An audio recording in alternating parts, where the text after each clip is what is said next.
Karen here at Lily Absinthe, and today we have an unboxing, and this is pretty special. I waited a little bit for it, but I think there was a European mail strike, or I really don't know what.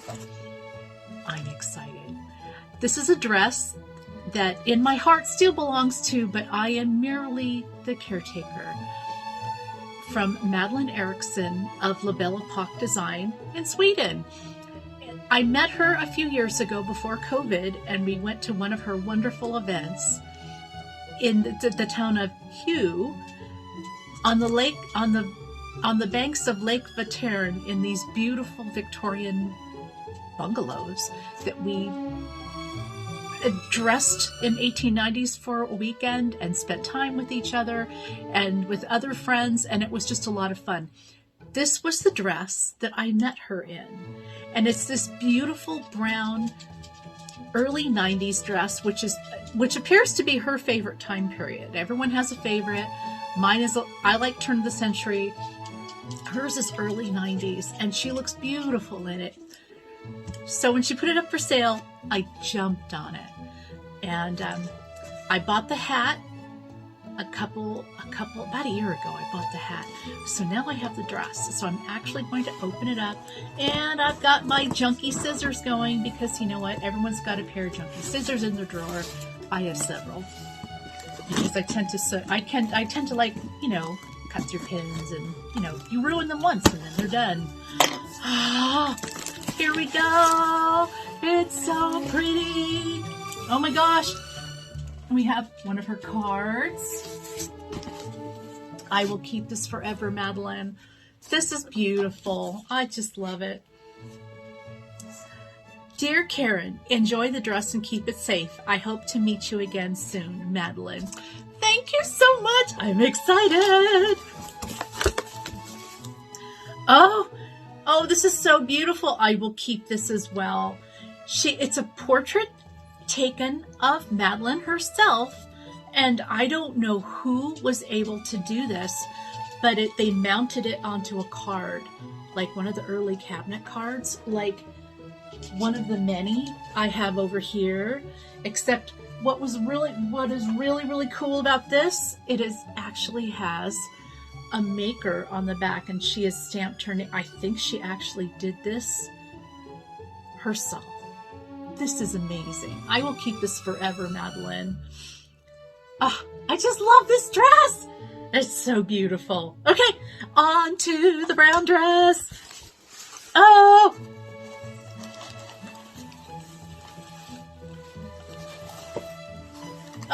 and it's so beautiful. It's this beautiful embroidered silk. And, you know, 1890s, everyone's in brown, except for me, because I look horrible in brown. Can we see this? This is beautiful. Oh, this is beautiful. I think I have a dress form this size. And it is wearable, however, I am not as tiny as Madeline is. Oh, it has this beautiful ruched plastron. I'm being so careful. This beautiful ruched plastron in the front. Oh, and all the buttons. I think this is so beautiful. Oh, Madeline, I'm just in love with this dress. I don't want to put it away ever. Oh, the skirt. Okay, now I have design thing here. I love the layering of the two different silk colors on these bows. Are these adorable or what? And the fact that it's 1890s, they love that whole asymmetric thing going on. Oh, this is so beautiful. Oh, Karen's making stupid noises again. I don't really care, because it's mine. This is mine. I am merely its caretaker forever. Oh, this is beautiful.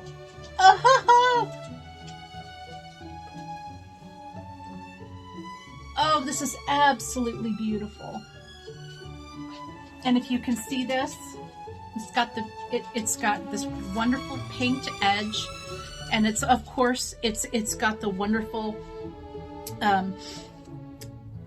the typical brown fabric that they've got going on to be the interfacing for these, and on the foundation layer for the skirt. Oh, this is beautiful. I would love to do a whole video about this dress. This is stunning. Fun fact, one thing I noticed about, and I'm talking all of my original gowns, and I'm sorry, hey guys, be quiet. That's Angus and Fiona. Guys, come here. One of the helpful hints if you're going to reproduce antique clothing, hey, is the waistbands are not made from the same fabric as the gown. And that includes my Worth gowns and other designer gowns. I'm not kidding. All of them, including the homemade ones, they are all made from my collection, which is vast. They're all made from a piece of cotton. This one is actually some sort of ancient twill tape, which is really cool. And it looks like on the inside, there's an additional layer to cover up the raw edge. So there's nothing showing inside and outside. I haven't looked inside the gown to see if it's a designer dress or if it's homemade, but I promise later, I'm going to go ahead and put it on a dress form so you can see it. Thank you, Madeline. I am so happy.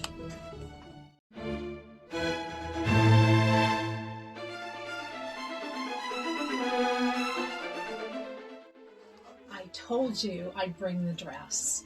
And here it is. I finally found the perfect size for her, and actually with no stress, it fits on my industrial size 6. And here it is. It has this beautiful asymmetric opening, which is done with hidden hooks and eyes, not bars. And if you see, we can very carefully see you've got the center front opening down there hidden, and she's included some buttons on there, which I thought was very sweet. I think they're original, and there's a lot of them.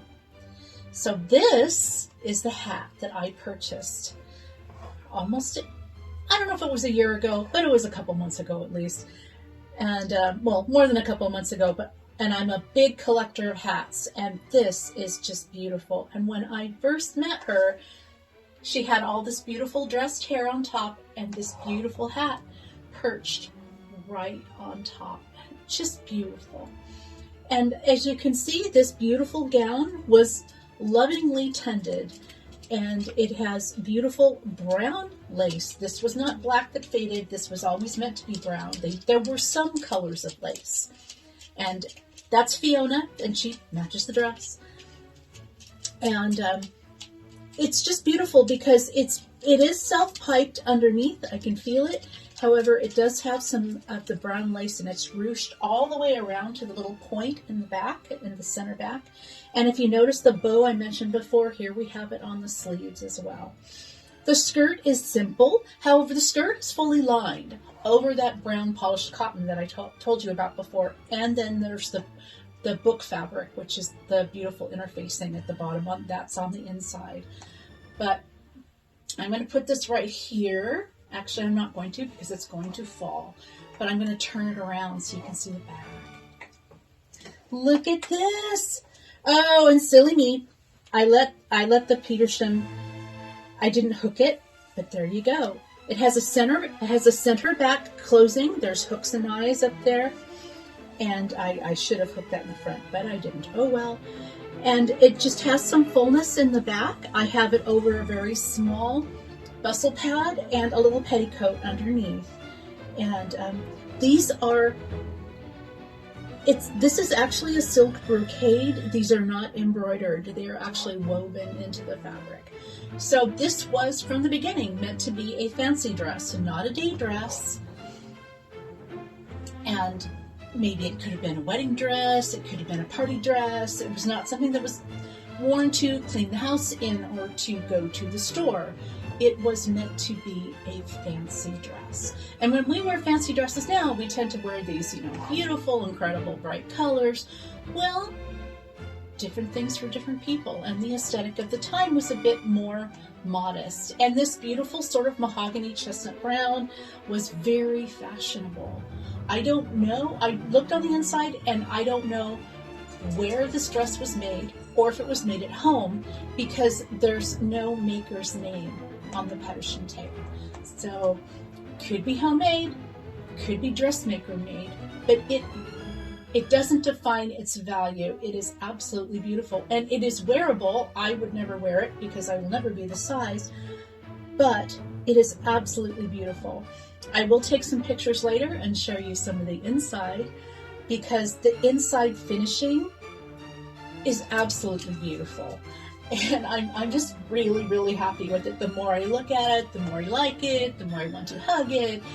That's not going to happen. I really, really want to take care of this. But, you know, being a caretaker for dead people's clothing is a big deal. And you deal with the psychology of how it was worn, how it was stored, and you can only imagine the different things that happened with it. I do that with all my gowns, which means I sit around a lot and look at old clothes.